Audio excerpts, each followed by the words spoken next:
And I know this, for example, when it comes to branding, I know quite a lot more about branding than what most average Fitpro rookies would know.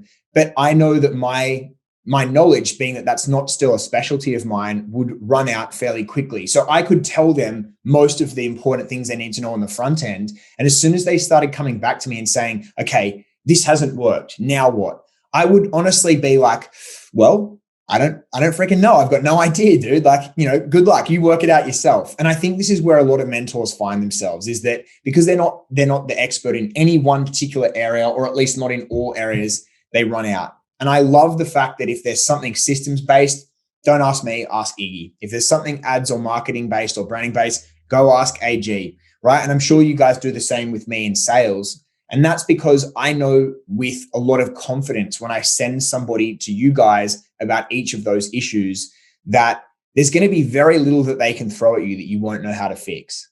Exactly. And the cool thing, and that's the beautiful thing about it, the fact that we do have our own areas that we just naturally, that's our own unique field of geniuses, right? I don't try to even touch anything sales related. And people reach out to me asking me about sales questions of like, you need to take your butt and go ask AP. Like, I don't care. Whatever I would tell you will be grossly outweighed by what he's going to tell you. So I'm not going to waste my breath. Just go ask him.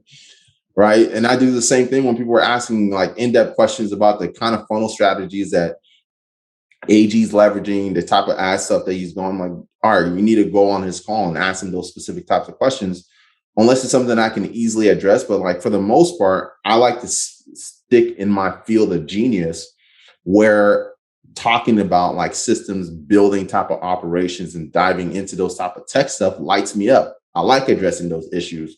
I like creating content around those things. I like improving those aspects.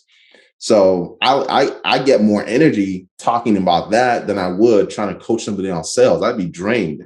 There'd be no way we'd be able to support the amount of clients that we do. If I tried to teach somebody, all of them, how to sell, I'd be like, you know what? This isn't for me. I can't do this.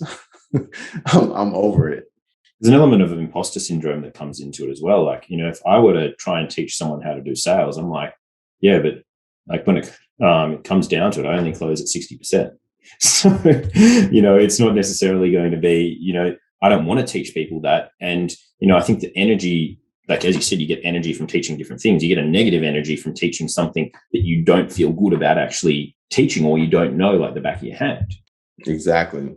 And that's where I think it's really awesome, the partnership that we have, the fact that we can really sink our teeth into very different areas of the business that are really important for the business to run as a whole. But because I'm laser focused on the systems, I'm constantly studying, looking to optimize, finding ways to improve it, coming up with new breakthroughs and things like that. I can just focus all my attention on that.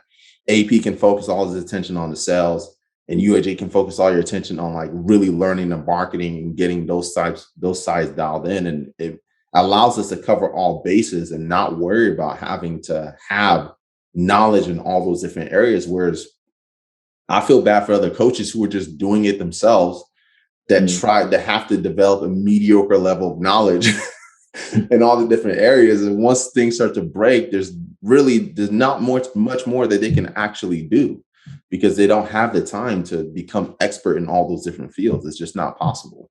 So this really comes down to two kind of key things. And first, it's about not having the knowledge or the experience at a detailed enough level.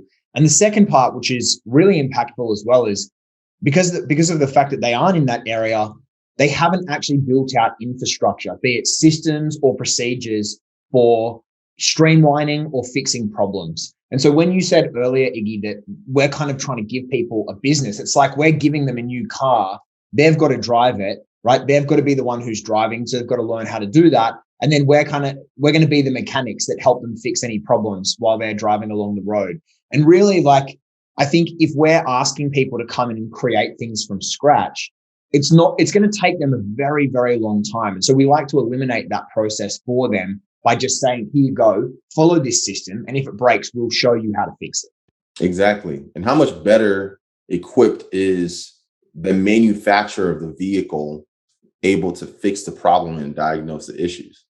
Yeah. right? And if we have people creating their own systems, when stuff breaks, we can't really help them at the level that we're able to if it's the system that we built ourselves and we're using in our business that's proven, that's tested, that's constantly being refined and optimized to perform at the highest level. When something breaks, it's very easy to diagnose the different things that could go wrong and go in there and fix it.